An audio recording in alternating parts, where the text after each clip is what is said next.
let's keep going. So we talk about the pre-operational stage, and children are short of the conservation.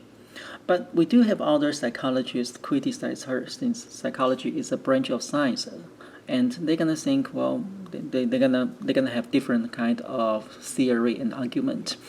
They will say it's not because they don't know the conservation, is they don't have the language skill to explain what they believe they know. And like this is experiment, and this experimenter will show you this room. She does not tell her this room is exactly the same, mimic the room she's in.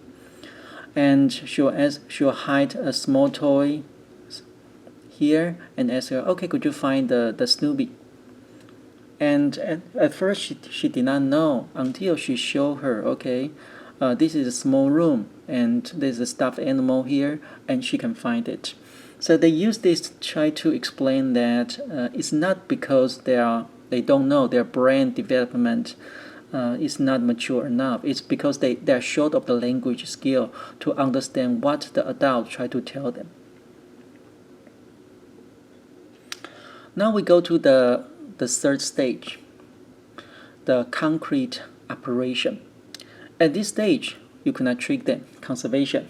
They understand the conservation. But they still have problem with the abstract hypothetical ideas until they go to the last stage, the formal operation.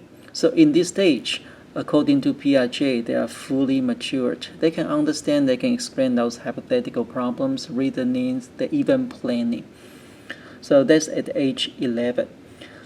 And if you're interested, you can click this video, watch at this stage what they can do. They can predict the future. So Piaget's theory is very powerful. He just developed the children into 4 very clear stages, and every stage there are clear evidence to show the children is in that stage and what they are capable of doing, what they are not capable of doing. And that's why the Piaget theory, after 100 years, is still pretty popular in the development field. But there's no perfect theory. So other psychologists, like the Vygotsky, he adds something. He said, well, Piaget pretty good, but we are social animal. You never talk about the social context, social culture context development, how the social environment can affect the children's development. Of course, it will affect because, well, the people say you just look at their friends, you know who they are, right? Those people stay together with the same kind of person. So the social culture context, that's what the Vygotsky emphasized. He says you have the different kind of proximal zone of proximal development. And this zone gradually expand out. So at first, for the baby, is their zone only including 2 persons, their parents. And now this zone become a little bit bigger. When they start to be able to crawl, they are able to walk. They start to expand the zone to the baby, to the grandchildren, to their siblings, and sometimes to their pets. So the zone start to expand. And when they go to the school, okay, their zone expands even more. They have their classmates, they have their friends. And when they turn into adults, this zone expands to their colleagues and to the whole society. So that's the theory of Vygotsky. He focused on the social culture context. Now let's look at Erikson. Erikson's, he emphasized more on the rational ego. And he also put the stage into 8 different stages, all the way to the adulthood. Because when you look at the Piaget theory, you mature at age 11. Okay, I don't think anyone can agree you are fully adult at age 11. You're still a kid. So the Erikson says you keep developing until, even though you go to the adulthood, you are middle age, and you're getting old. Your brain still develop. And you found a lot of simulation between the Erikson's theory and Piaget's theory, because actually Erikson, he's a student of Piaget. He married one of Piaget's daughter, and that's why there are a lot of similarities. Piaget has a lot of students. So let's look at Erikson's theory. He put children development into different stages. The first stage, trust and mistrust. So that's the age about age 1, before 1. At this stage, the baby really need to trust their primary caretaker. That's the mom, and sometimes it's the dad. So there's an experiment called the still face experiment, and you try to show that if the mom start to ignore, put the still face, ignore the baby's cue, try to the cue the baby give to the mom, and what's gonna happen to the baby? The baby won't be happy. It's gonna be very frustrated.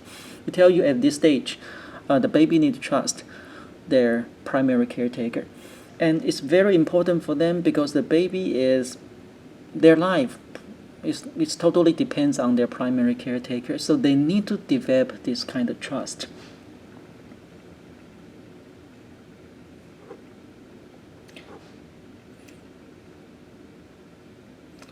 And they found not just in human, also in animals, because at this age they are very vulnerable. So they really depends on their primary caretaker. So they need to develop this kind of trust with their primary caretaker.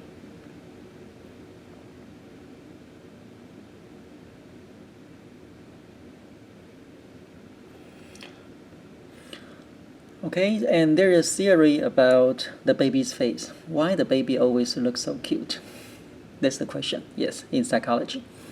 And you have no problem identify that's the baby, not just in human, also baby animals. Why they look so cute? In psychology, the theory is that's their trick to make you fall in love with them. And all the characteristic of baby, humans or the animals, they have certain characteristic. You can say they have big eyes, they have big head, they look so cute, right? You can describe whatever you like to describe, and the conclusion is they're so cute. And the puppies, well, everybody know the puppies is really the pain in the back. They bite, they chew everything, but still a lot of people they want to have a puppy instead of adult dog because they're so cute. And why? Because well, the babies, they need to be cute. They could not sign a contract say here is $1 million. You supposed to take care of me till I grow out. So that's their weapon. Their cuteness make you fall in love with them, and you're willing to do everything for them. So that's the theory why the baby are so cute.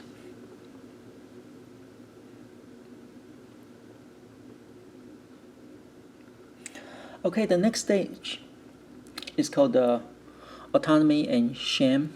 That's about the toddler's stage. So at the age 1, 2, 3, you found they want to do something. They want to do something, and if you say, okay, let me help you, they will get mad. They will say, I will do it myself. So if you stop it, well, you develop into this. So they will do everything by themselves. Okay, next stage. The next stage is initiative versus guilt. That's from age 3 to 6.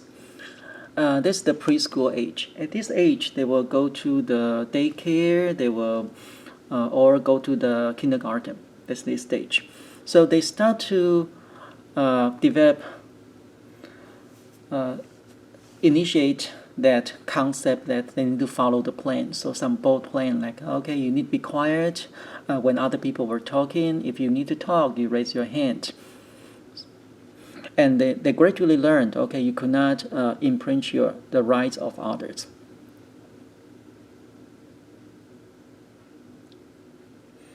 Okay, next one. The next one is industry versus inferiority. So that's in the school age. At school age, well, it's pretty important for pretty much two things. One, how do you become famous at this age in school? And either you have very good academic skill, right? You go to the You are the top students. You are in the in the science programs. You do the different kind of competition. Okay, competition. Or you can be master in important social skills. You are very nice persons. You share your cookies with your friends, and that's this stage. School.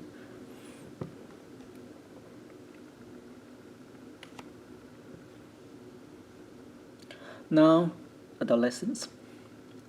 Adolescence, that's the stage you need to identify who are you, and if not, you can have the real confusion. Apparently, nobody is good at everything. So that's the age you do the identity seeking. So you're good at something, you're not so good at something else.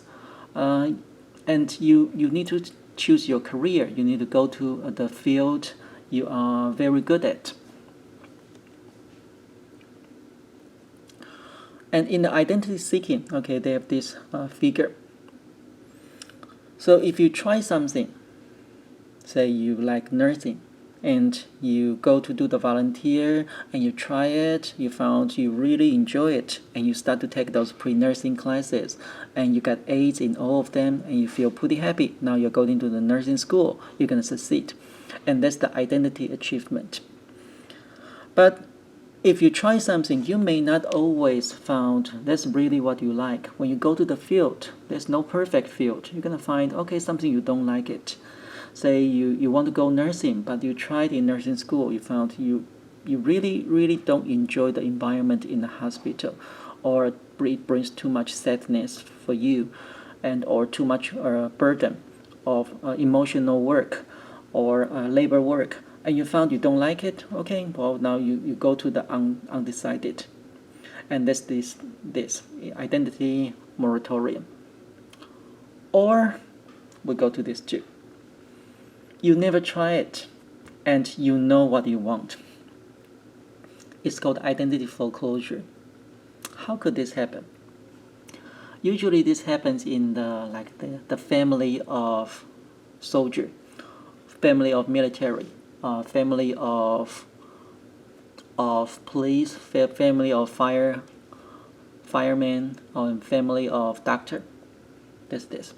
So say in the family of military, the grandpa is the general, and the father is in the military, and the kids, when he was age 3, he said, I want to go to the military, I want to be the general. That's this one, identity foreclosure.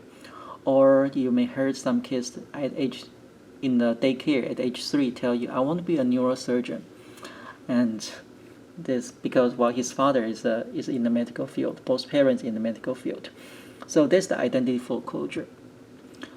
And the last one is identity diffusion. You never try it, and you don't know what you want yet. And you say, okay, I still have plenty of time. And this identity diffusion. So there are four different categories to identify identity. Okay, let's take a break.